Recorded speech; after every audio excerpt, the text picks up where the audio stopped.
ऐसे हैं जिसका कभी चरित्र से पतन नहीं हुआ।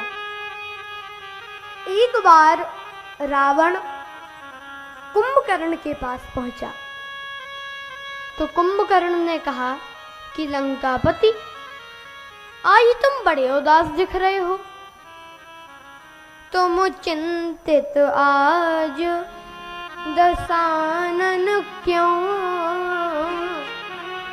तुम क्यों चिंतित हो? रावण बोला, हर ली हमने मिथिलेश कुमारी, हमने मिथिलेश कुमारी का हरण कर लिया। कुंभकर्ण बोला, अधिकार किया तुमने उन पर? तुमने उन पर अधिकार किया? रावण बोला, कैसे अधिकार किया? लखती ही नहीं वह और हमारी, वो हमारी ओर देखती ही नहीं है।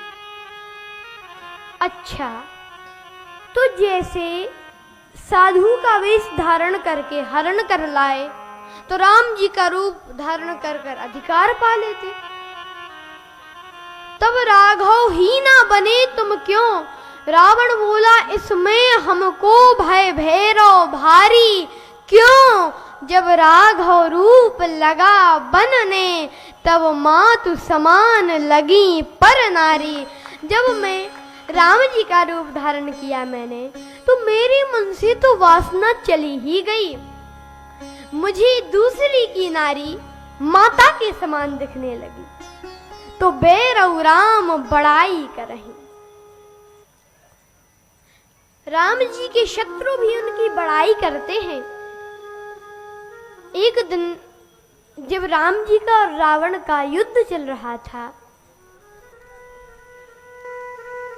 तो मेघनाथ का वध हुआ।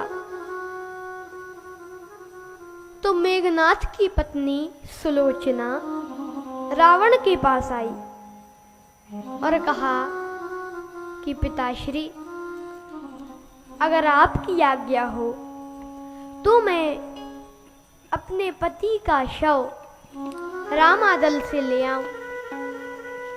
रावण बोला, अवश्य बेटी जाओ, अवश्य जाओ। अब दरबारी सोचे कि महाराज, सभा में था उस समय रावण, दरबारी सोचे कि महाराज आपकी 10-10 बुद्धियां हैं, एक में भी समझ नहीं है, 20-20 नेत्र हैं, एक से भी दिखाई नहीं देता।